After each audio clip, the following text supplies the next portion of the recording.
4 नवंबर को चॉकटाऊ Nations annual पाववाव के दौरान डिज्नी प्लस की पहली TV MA rated upcoming series Echo के फर्स्ट 2 एपिसोड स्क्रीन किए गए और साथ में एको के ट्रेलर को पब्लिक के लिए भी ऑनलाइन लॉन्च किया गया। इस पूरे इवेंट में एक चीज बहुत ही ज्यादा खास हुई, something that can change the MCU forever and it's very exciting news. इसी इवेंट के दौरान मार्वल स्टूडियोज की तरफ से मार्वल स्पॉटलाइट के बैनर को भी रिलीज किया गया with its musical score composed by Michael Giacchino. और एको मार्वल स्पॉटलाइट बैनर के अंडर बनी हुई पहली सीरीज है जो कि मैच्योर रेटिंग के साथ रिलीज हो रही है 10 जनवरी 2024 को। और मार्वल स्पॉटलाइट के अंडर में हमें और भी कई सारे इंटरेस्टिंग प्रोजेक्ट्स और मार्वल के कैरेक्टर्स को देखने का मौका मिलेगा। So what is Marvel spotlight और ये क्यों इतना इंटरेस्टिंग है फैंस और कैजुअल मूवी गोअर्स के लिए, and how it can change the MCU forever. Marvel की 85 इयर्स की कॉमिक बुक पब्लिशिंग हिस्ट्री में स्पॉटलाइट एक एंथोलॉजी कॉमिक बुक सीरीज थी जो फर्स्ट टाइम 1971 में लॉन्च हुई थी। और इस एंथोलॉजी सीरीज में हमें हमारे कुछ फेवरेट सुपर हीरो की ओरिजिन स्टोरी भी देखने को मिली थी, जैसे कि घोस्ट राइडर और Spider Women. Head of streaming Brad Winderbaum ने कहा, Marvel Spotlight gives us a platform to bring more grounded character driven stories to the screen and in the case of Echo focusing on street level stakes over large MCU continuity. Just like comic fans didn't need to read Avengers or Fantastic Four to enjoy a Ghost Rider Spotlight comic, our audience doesn't need to have seen other Marvel series to understand what's happening in the Maya story. So basically this means कि Marvel Spotlight के under में बनने वाले projects काफी grounded और character driven stories होंगी। जैसे कि एको के केस में इस 5 एपिसोड सीरीज का फोकस स्ट्रीट लेवल स्टेक्स पे होगा, ना कि एमसीयू की कॉन्टिन्यूटी पे। जैसे कॉमिक्स फैंस को घोस्ट राइडर स्पॉटलाइट कॉमिक्स पढ़ने के लिए एवेंजर्स और फैंटास्टिक फोर पढ़ने की जरूरत नहीं है, ठीक वैसे ही आपको एको देखने के लिए हॉकाई देखने की जरूरत नहीं है।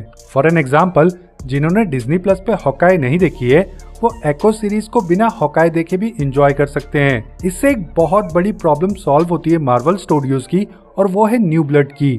न्यू ब्लड से आई मीन्स न्यू फैंस। किसी भी स्टूडियो को फ्रेंचाइज को ग्रो करने के लिए न्यू फैंस की जरूरत होती है।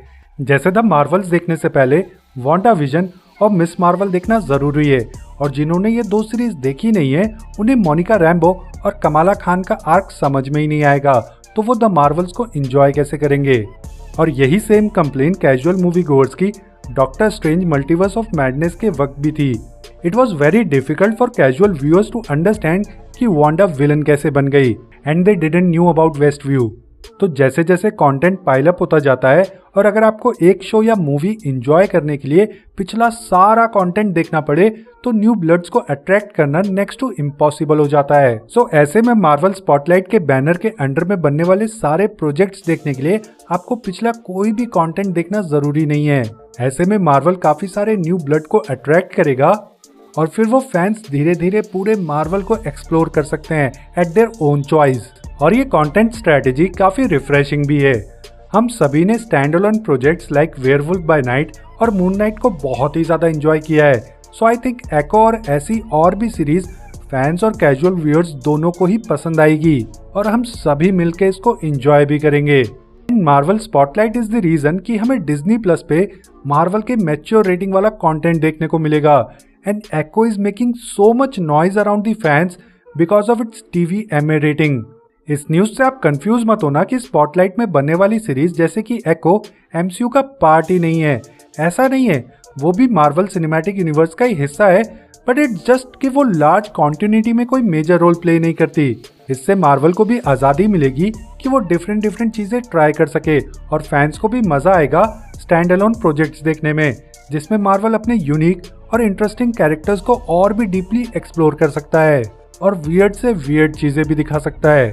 सो स्पॉटलाइट का फायदा यह है, नंबर 1, मार्वल स्पॉटलाइट के बैनर के अंडर बने हुए प्रोजेक्ट्स को एंजॉय करने के लिए आपको पिछला सारा कंटेंट देखना कंपलसरी नहीं है। Number 2, stand alone projects new fans को मार्वल की तरफ और भी ज्यादा अट्रैक्ट करेंगे। नंबर 3, इन प्रोजेक्ट के साथ मार्वल रिस्क ले सकता है, क्योंकि अगर कोई प्रोजेक्ट अंडरवेलमिंग होता है तो उसका इम्पैक्ट मेन एमसीयू में नहीं होगा, बॉक्स ऑफिस में नहीं पड़ेगा। एंड नंबर 4, फैंस को बहुत कुछ फ्रेश और न्यू कंटेंट देखने को मिलेगा, जिसको you can just sit and enjoy. I think Marvel spotlight वाला डिसीजन इन लोग का बहुत अच्छा है, एंड आई थिंक इसकी वजह से मार्वल वापस से अपनी पीक पे आ सकता है और बहुत सारे नए फैंस को अपने साथ जोड़ सकता है। So that's all for today. I hope कि आप